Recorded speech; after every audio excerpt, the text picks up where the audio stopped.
Health ఇబ్బంది అయింది, heart issue అయింది, ఆయన వర్కులు బాగా చేస్తారు. చెప్పండి, మన బుడ్డుగుల్లబ్బాయి గారు మీదే కదండి. అటు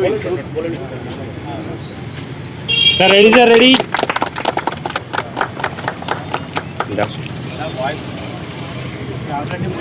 కొంచెం అన్న ఓకే సార్, మీరు కూడా కొంచెం వెనక్కి జరగండి సార్.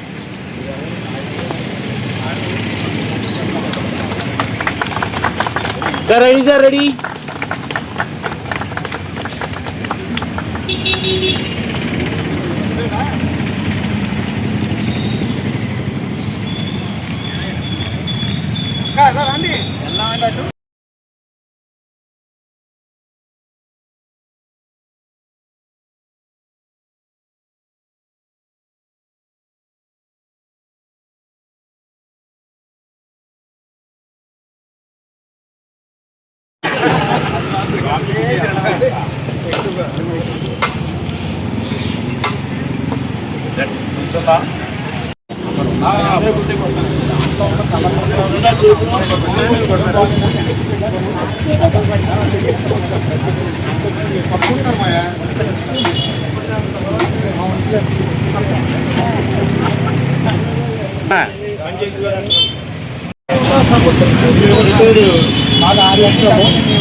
ఆరేళ్ళ నుంచి ఉంటాయి ఆ కలవట్ కట్టించారు 2019 తర్వాత మీరు కోరుకున్న ప్రభుత్వం తీసుకుంటారు. అలాగా చేస్తాం. మీరు గత ప్రభుత్వం అనుకోండి, ఏం జరిగింది మీకు పనులు తెలియదు. దాన్ని కొబ్బరిగా కొట్టండి.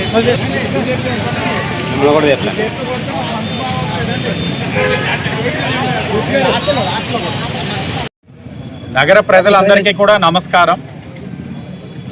రాజమహేంద్రవరంలోని ఆరోగ్యకరమైన రాజమహేంద్రవరం దిశగా నగరాన్ని తీసుకువెళ్తామని కూటమి ఎన్నికల హామీ ఇవ్వడం జరిగింది.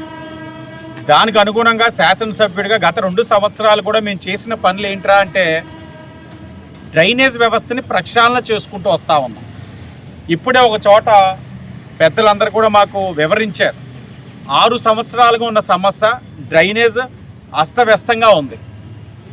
మరొక సమస్య కలవట్లు లేక నీరంతా కూడా పొంగి ఈ వీధుల మీదే పారుతూ ఉంది.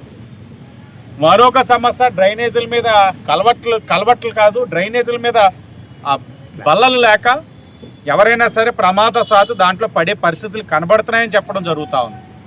మొన్ననే ఎర్రలోలు వీధిలో సుమారు 20 సంవత్సరాలుగా ఉన్న సమస్య హైట్ పెంచడం జరిగింది. అలాగే ఇవన్నీ కూడా గోదావరి గట్టు మీదుగా ఉన్న అండర్ గ్రౌండ్ డ్రైనేజ్ సిస్టమ్ ఏదైతే ఉందో వాటిలోకి వెళ్ళడానికి వెంట్లు ఏదైతే ఉన్నా వెంట్లు కూడా పెద్దవి చేస్తూ ఉన్నాం. ఆ వెంట్ర ద్వారా నీరు వెళ్ళి అండర్ గ్రౌండ్ డ్రైనేజ్ ఏదైతే గోదావరి గట్టు మీద ఉన్నది అక్కడి నుంచి త్యాగరాజ కళ్యాణ మండపం వెనకాల బ్రిటిష్ నాడు కట్టింది ఏదైతే 2 నెలల కిందట ఆ పూడికినంతా శుభ్రం చేసి సితార వరకు కనెక్ట్ చేస్తున్నాము. వీటమ్మట వెళ్ళడానికి కూడా అన్ని ప్రక్షాళనలు కూడా తీసుకుంటా ఉన్నాం. ఈ డ్రైనేజ్ మీద ఏదైతే ఉన్నాయో బల్లలు లేవని చెప్తా ఉన్నారు. 27 లక్షలతోటి టెండర్ స్టేజ్లో ఉంది. అతి దగ్గరలో పనులు ప్రారంభించి వాటన్నిటి మీద కూడా బల్లలు వేసే కార్యక్రమం కూడా తీసుకుంటున్నాం. ఇవన్నీ ఎందుకు చెప్తున్నాం అంటే ఒకదానికి ఒకటి ఇంటర్ కనెక్ట్ చేసుకుంటూ వెళ్తా ఉన్నాం. ఎవరు ఊహించలేదు. గత ప్రభుత్వంలో అసలు గోదావరి గట్టు మీద అండర్ గ్రౌండ్ డ్రైనేజ్ అన్నదాన్ని వాడలా. అక్కడున్న షట్టర్స్ అన్నీ బిగిసిపోతే కూటమి అధికారంలో వచ్చిన వెంటనే షట్టర్లు రిపేర్లు చేసి కొత్త వేయించి ఓపెన్ చేసాం. అలాగే త్యాగరాజ కళ్యాణ మండపం దగ్గర ఏదైతే బ్రిటిష్ నాడు కట్టింది అయితే అసలు ఓపెనే లేదు. అది కూడా 2 వెంట్లు పెట్టి తీసి 2 నెలలు పట్టింది మాకు దాంట్లో ఉన్న పూడికంతా కూడా శుభ్రం చేయడానికి. ఇవన్నీ కూడా ఆరోగ్యకరమైన రాజమహేంద్రవరం సాధించడానికి కావాల్సిన అంశాలు. ఎందుకంటే డ్రైనేజ్ వ్యవస్థ బాగుంటే దోమలు కానీ ఈ వ్యర్థాలు కానీ లేకుండా ఎప్పటికప్పుడు క్లియర్ అయితే ప్రజలు ఆరోగ్యకరంగా ఉంటారు. అదే కూటమి ప్రభుత్వం ఒక ధ్యేయం. నేను ఎప్పుడు కూడా చెప్తానే ఉంటాను, క్షేత్రస్థాయిలో నా పార్టీ తెలుగుదేశం పార్టీ చాలా బలమైన నాయకత్వం, అవగాహన కలిగిన నాయకత్వం ఉండడం వల్ల ఈరోజు కూటమి ప్రభుత్వంలో ఉన్న బీజేపీ జనసేన వారి సహకారం వల్ల మాకు పనులు చాలా సులభంగా అవుతూ ఉన్నాయి. అంటే అవగాహన లేకుండా ఉన్న నిధులన్నీ నచ్చినట్లు డివైడర్లు వేయడం, లేకపోతే డివైడర్ బిల్లలు అంటించడం కాదు. ఎక్కడ అవసరం డ్రైనేజీలు కడతా ఉన్నాం, ఎక్కడ అవసరం రోడ్లు కడతా ఉన్నాం, ఎక్కడ అవసరం ఈ పెద్ద పెద్ద మేజర్ డ్రైన్స్ మీద ఉన్న బల్లలు ఏదైతే లేవంటున్నారో వాటికి బల్లలు వేస్తూ ఉన్నాం. ఇది ప్రజలు కోరుకుంటా ఉన్నారు, ఇదే ప్రజలు కోరుకుంటా ఉన్నారు. వాళ్ళ మాటల్లో వింటా ఉన్నాం, చాలా ఆనందంగా ఉంది. అలాగే మొన్ననే 100 కోట్లు ఓపెన్ చేస్తున్నాం, మరొకప్పుడు 140 కోట్లు కేవలం నగరంలో డ్రైనేజ్ వ్యవస్థని ప్రక్షాళన చేయడానికే 140 కోట్లు వెచ్చిస్తా ఉన్నాం పుష్కరాల సందర్భంగా.